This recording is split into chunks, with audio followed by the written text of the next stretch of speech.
everybody. Well, I don't know if you saw my short last week, but I made a video about this car. I figured out what the noise was.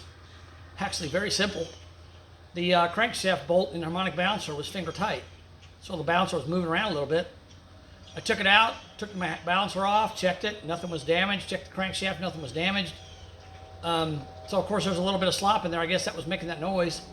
And I'm glad I found it, because I don't even want to know what had happened if that bolt would have backed all the way out and fallen out, because the balancer probably would have fallen off, and God knows what would have happened to the engine then. And the fan and the radiator and everything else would have caused a major disaster. So I'm glad I checked on that. So you guys, if you got a noise in the front of your 440 engine or your big block Mopar engine, you probably should check the crankshaft bolt, because mine was literally finger tight. I put it on there, snugged it up with an impact wrench, the noise is gone. But I didn't do a whole lot to it because this engine's coming out of here. And if you guys watch my videos, if you keep up with me, you'll know that I have another Mopar that is a 1970 model. And it just so happens that I was looking at this engine the other day, and I found out that this 446 pack engine is also a 1970 engine. And the other car that I have is a 1970, does not have the correct engine in it anyhow. And putting a 446 pack engine in it would double its value. So guess where this engine's going? Yeah, it's going there. So anyhow, I got a couple options as far as what I can put in this car. So let's go over those, and then I'll get you guys can put your opinion down below and tell me what you think. I think I probably know what I'm gonna do, but I'm not sure. But let's take a look at what we got here, and then we'll go from there. All right, guys, let's go. Okay, so first up, here's the old 446 pack engine. That's a beauty, isn't it? So that engine's coming out, and it's going in another vehicle that I have.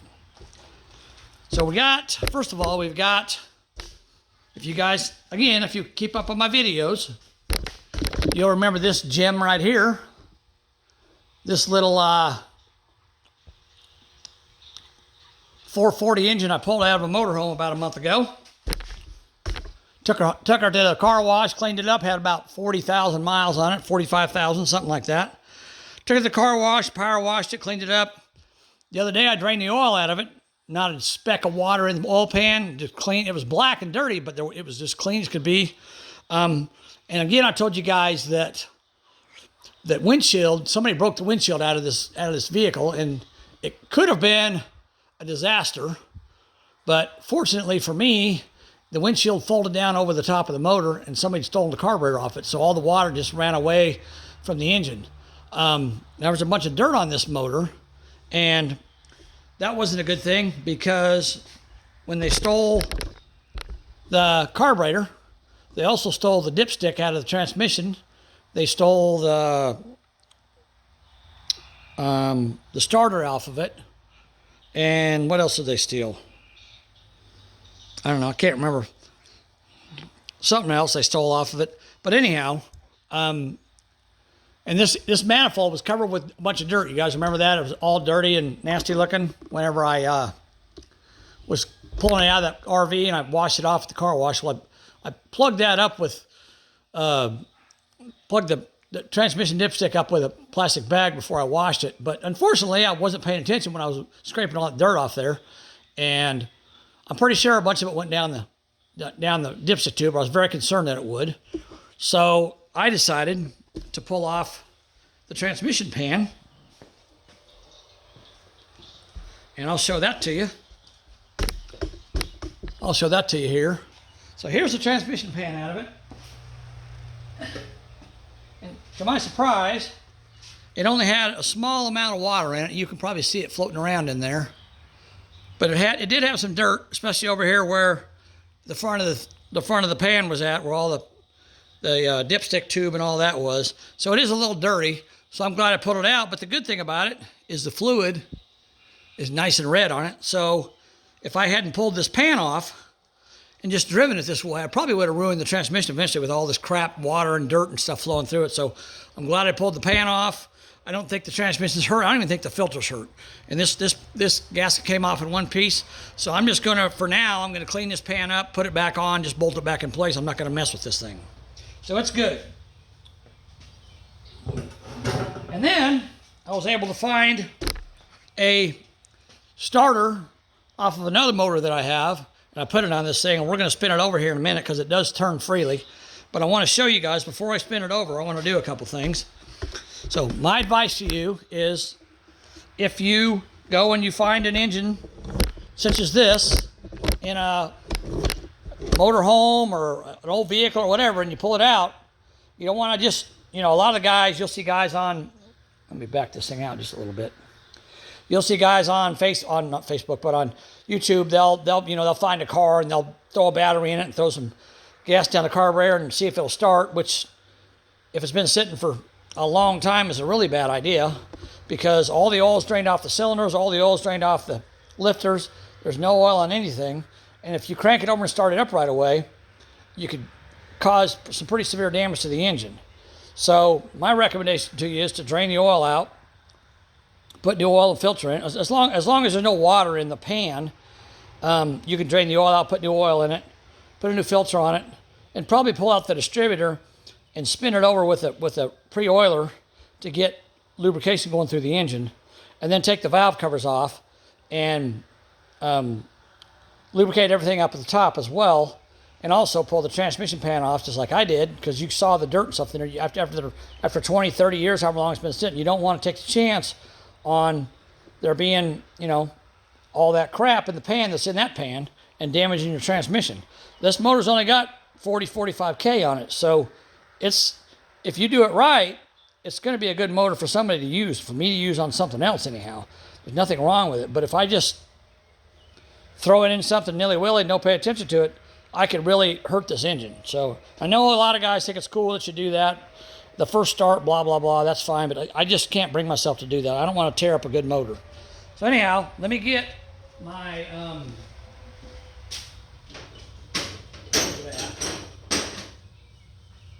Let me find my bore scope. I gotta remember what I did with it. Oh, there it is. So another thing you want to do, if you're going to do this, you want to invest in one of these bore scope. They come in handy. You can stick this probe down the cylinders and look at it. And it's really simple. You just light it up, and it's got lights on the end of it. See that? So you can adjust the brightness of the lights up to 6, level 6. And then we can just take this bore scope and we can stick it right down in the cylinder. And I don't know how good you guys can see that, but that's the piston right there, and that's the cylinder wall. So if you move this thing around, trying to get it, there we go. You can see the cylinder wall. See that? There's the cylinder wall. You can see that. Let me, let's see. Maybe I could just zoom you in. There we go. You can see that. See the cylinder wall there? You can see the top of the piston. It doesn't look bad. Cylinder wall looks okay.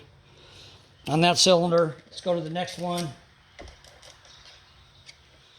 These are going to look different. Each cylinder is going to look different. That one there, I got to adjust the scope because that piston's way down the cylinder.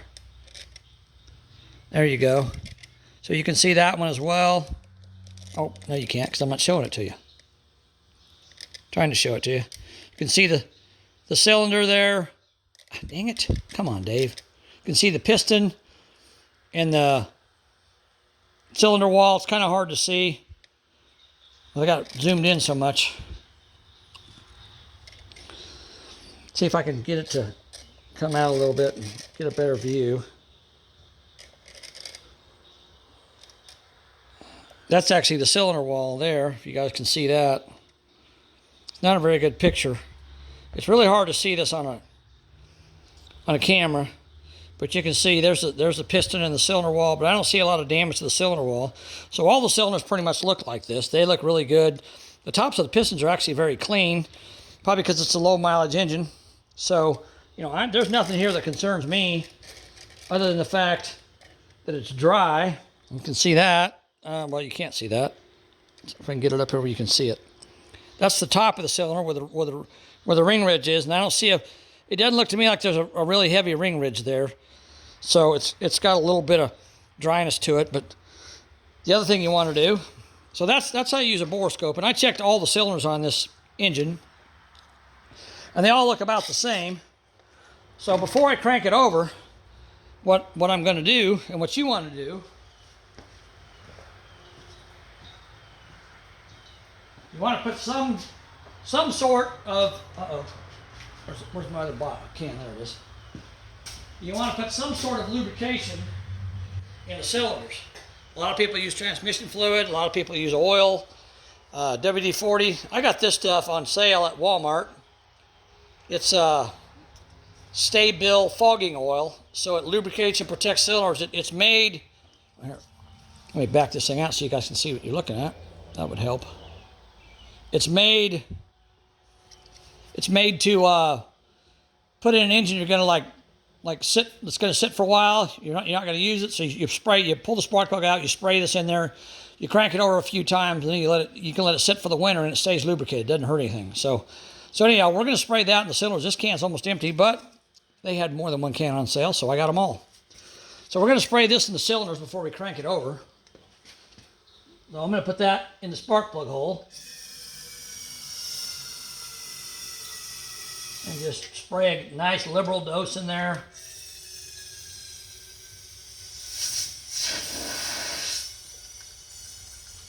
And that can's empty. I'm going to shake this up.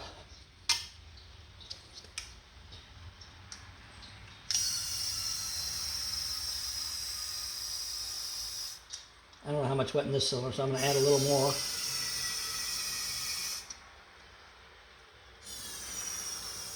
You don't want to put a ton of oil or transmission fluid or whatever you're putting in here. You don't want to put a lot in here because when you crank it over, you're going to make a huge mess.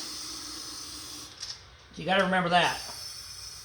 All right, and then the other thing you want to do, it's a good idea, is you want to pull the valve covers off and take a look at that. And on this motor, they're not all like this, but on this motor, you can see that motor is really, really good condition. Nice and clean, there's no rust. But I'm just going to spray just a little bit on the top of each one of these rockers, just to give a little bit of lubrication. And then I can go in the springs here, the valve springs, and spray a little bit on the valve stems. So we got them getting lubricated.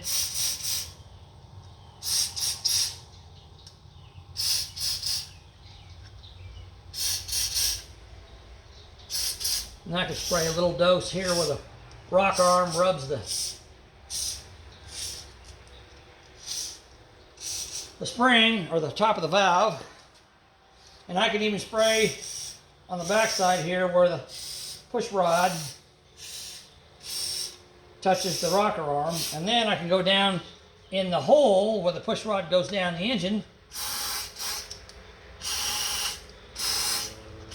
Spray some oil down in there on top of the lifters, so when they crank over, when they turn over, they got at least a little bit of lubrication on them.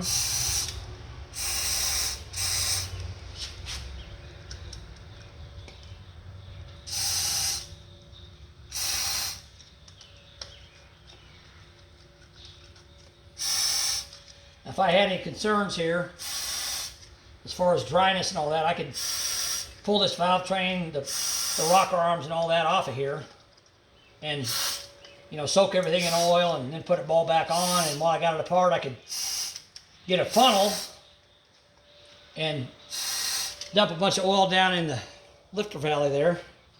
But what I would probably do with this engine before I ever started it, I mean, I'm going to crank it over today, I'm not going to start it, but what I would probably do with this engine before I started it is I would pull the intake manifold off and put oil all down the lifter valley, and make sure I coat the lifters good with oil before I crank it over and try to start it. But we're not going to do that today. We're not going to start it. But I'm just showing you what you can do if you got an engine like this and you're wanting to save it. I mean, unless you want to rebuild it, it doesn't matter. But This one here has only got 40,000 miles on it, and it turned freely from the very first time I tried to turn it over. So I know it's, and I didn't turn it very far, I only turned it just enough to make sure it wasn't froze up.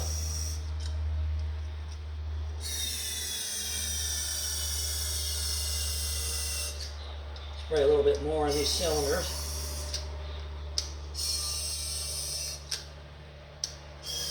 Another thing you can do, you can go in here and spray your exhaust valves. That ain't gonna hurt anything. We'll take this valve cover off and we'll do the same thing over here we did on the other side.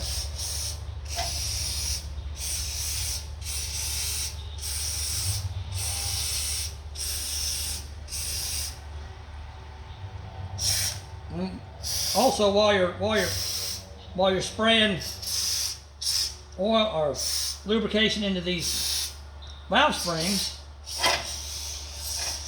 and this valve train, you can also look for any evidence of anything that's broken or damaged. You know, a reason why they parked, you know, the vehicle that it's in. You know, you might find a bent push rod or a broken rocker arm or, you know, something like that. You never know what you'll find. So it's always a good idea to pull the valve covers off anyway, just to look at that stuff. And I'm going to spray these exhaust valves over here because I didn't spray them when I was over here before. I'll just put a little bit of lubrication on them. And then before I crank it over, with the starter, I'm going to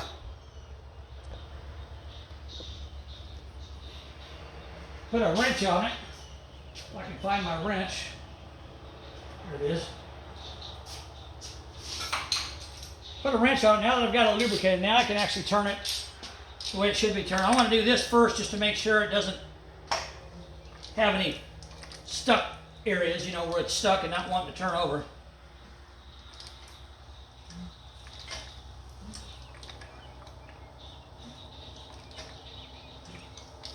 It feels really good, nice and smooth.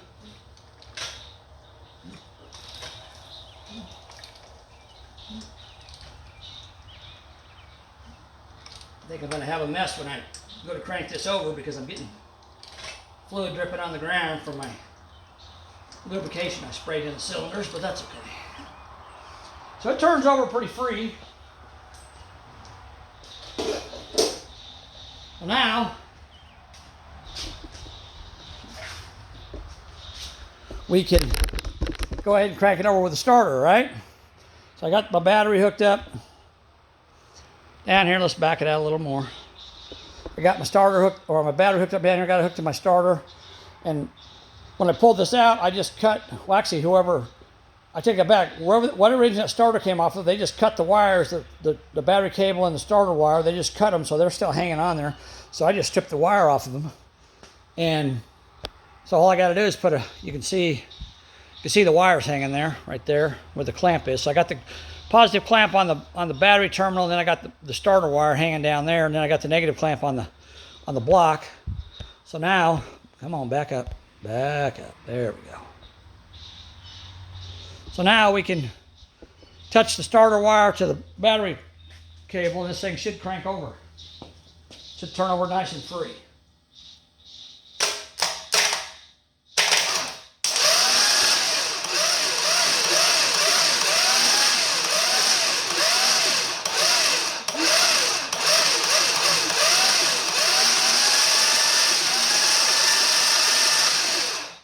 Turns over fine. Made a little bit of a mess on my floor, but that's okay. I'm used to that. Okay. So again, I didn't turn it over a lot, just a few times, just to see what it would do. And so now I know it's good. It's lubricated. So now if I want to put that engine in this Coronet, you know, I can take all the junk off the front of it, pull the intake manifold off, lubricate, pour oil. I've already got a new filter on it down there. Pour oil in the lifter valley, pour oil on the rocker arms and all that, and then I can crank it over again and get the oil flowing. I mean, since I've got this one hooked up to a starter, I don't even have to take the distributor out of it because I can crank it right here and just put oil in it and crank it. And you know, if I wanted to, I could put an oil pressure gauge on it and watch the oil pressure while I crank it over. But it's if I take the intake manifold off and the valve covers off and I pour oil all over everything and let it run into the pan, then when I turn it over, everything's already lubricated, so it's good to go. So that's one choice I have for an engine. Okay, now the other choice I have, one of the other choices I have, is back here. Oh man, I made a big mess. Yeah, I made a big mess. I splattered oil everywhere over here. Oh well, that's what they make kitty litter for, right? No problem. I could have put I guess I should have put the spark plugs in the motor before I cranked it over. It wouldn't have blown oil everywhere. This is the other engine I've got. This is a motor that I bought about a year ago. And it came out of a 67 Chrysler New Yorker, I think, if I remember right. Suppose he only had 27,000 miles on it. It was a 67. Well, I got it home, got to looking at it, and the block is actually a 72. The heads, the intake manifold, the carburetor, and all that was a 67. So I think what happened, they said it only had 27,000 miles on it. So I think what happened is in 1972, they probably had a problem with the engine, and they either went to the dealership or went somewhere and got a replacement short block and put in this car, and that's why it's a 72. And it's really clean. I mean, there's no ring ridge at all on these cylinders. I can't catch my fingernail on them at all. They're clean. The only problem is it sat for the last 40 years, and I got a couple cylinders right there on the end. They're kind of gummed up, and it's froze. I can't get it broke loose. I've had it soaking in diesel fuel, but it isn't free enough to break loose yet. And I really don't have the time to get this thing taken apart and hone it and put new rings and bearings in. I don't want to do all that right now. So this engine's probably off the table, but it's still a good engine. It's got flat top pistons in it, so it should be decent compression because it's not a 73 and up where they started losing compression. And since it's a rebuild, hopefully it's got older pistons in it that are higher compression than the old 8.5 to ones. I hope those are at least 9.5 to ones, but I don't know. I don't know until I get it apart, and that's something down the road to mess with. So anyhow, here's a cool thing I'll show you real quick. This is a 292, and this engine here, I'm not going to show you what I found with it yet, but if you like 292s, if you look at this engine right off the bat, you'll notice a couple of very strange things about it. It's got breather tubes welded into the side panels there. It's got breather tubes in the valve cover. It's got a magneto instead of a distributor. And on the front of it, it's got a little tiny weird looking pulley on the front of it. See that? I'm not sure what that is, but it's just strange. And then of course it's got the, what is that? Offenhauser valve cover on it. And you can't see it on this side, but on the other side over here, if you look, let's see, where's it at? There you go. You see the, oh, sorry. The valve cover's been cut out a little bit. See that? I'm trying to get it to focus. Come on, focus. The valve cover's been cut out because, come on. Dang it, focus. Let me get this camera up in the air so I can show this to you guys. Okay. See that? So the valve cover has been cut out. Oh, dang it. Come on. Focus. The valve cover's been cut out, and it's got head studs in it. There's one there. There's one there on the end. There's one there. And there's one all the way down here on that end. See that? So, a 6-cylinder, 292 engine. It's got a weird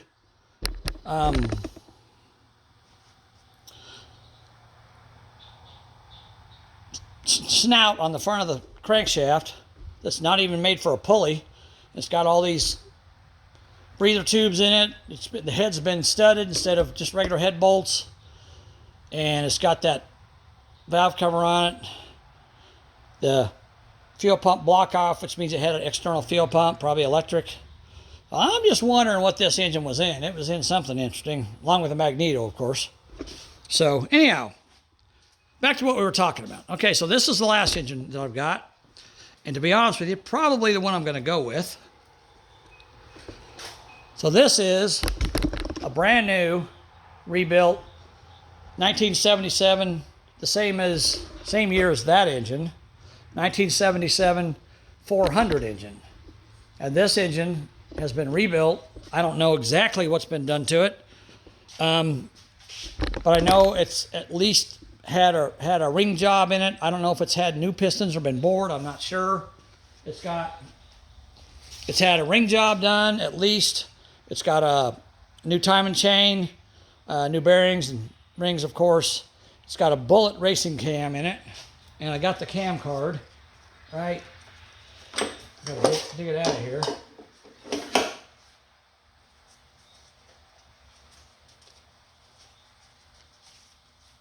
It's hard to see this cam card, but you might be able to see it. Come on, focus. So it's got four, come on, dang it, focus. 473 left right there, see that? So intake and exhaust is 473 left. It's kind of a faded out card, it's hard to tell. I don't know if it's the sunshine on, if you can see it any better or not, but there you go, you can see it now. So it's got a bullet racing cam in it. Other than that, it's pretty much stock that I can tell. I mean, it's not like a crazy high performance build, but it does. Oh, and it's got a 215 heads on it. So 215 heads are like from the early to mid 60s, and they're like a 72 cc chamber, which bump your compression up to about 10 to 1. So, but this engine has been, like I said, it's all brand new. So, and it's, again, I can take the valve cover off, and you can see that it's very clean inside. Looks very good. But again, it's been sitting for a while because I bought it when I bought the other car that I have, the 446 pack engine's going in. I bought this engine because I wanted to buy a 440 to put in that car, but they were so expensive back then. I just couldn't see spending that much money on one. So I came across this engine, and it was like $750 including shipping, but that was 5-6 years ago too. So of course they've gone up in value since then. But this is a good 400. I think this one's going to work really well for me. So this is most likely the one I'm going to end up putting in that car. So anyhow, and this one here, again, what I'm going to do with it is I've got aluminum intake that I want to put on it if it'll fit. So I'm probably going to swap out the intake manifold, put aluminum intake on it, and while I got it apart, again, I'm going to put oil. Actually, on this one here, I'm going to take the rocker arms off, and I'm going to pull the lifters out, and I got some special lithium, or not lithium, but break-in grease that's got a lot of zinc in it. And if you guys have watched my videos on, here, let me back this up.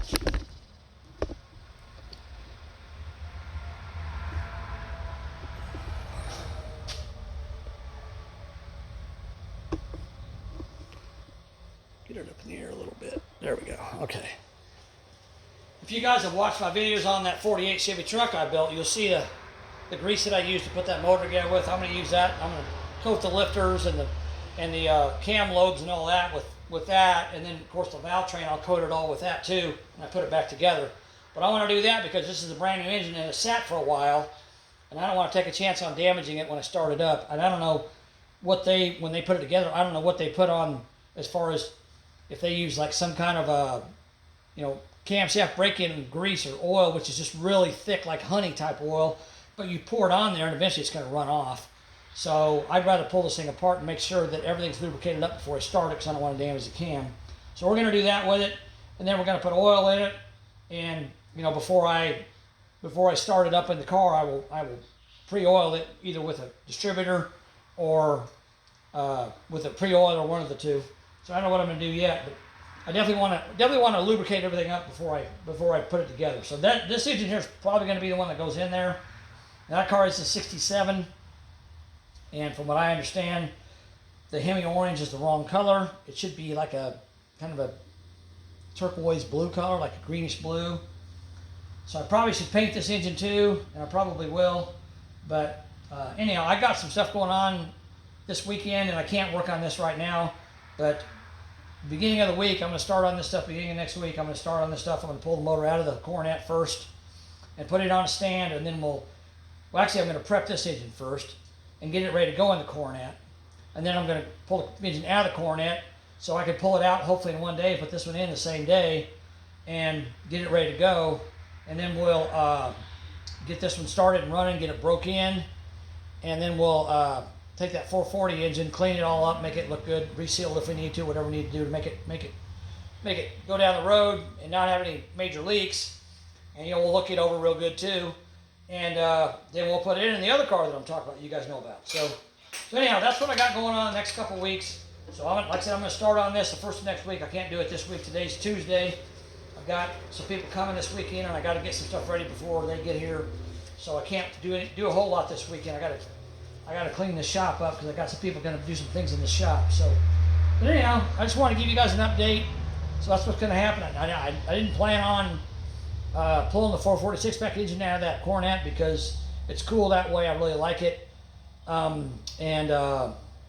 really didn't want to go through the labor of that, but as soon as I found out it was 1970, I'm like, well, I don't have a choice. I got a car that's a 1970. I got to pull that motor out, and it's worth a lot more in the other car than it's worth in that Coronet. So, but that Coronet's still going to get a good motor in it. So we're going to go ahead and do that, and you guys stay tuned and keep in touch, and I'll keep working on these cars. All right, guys.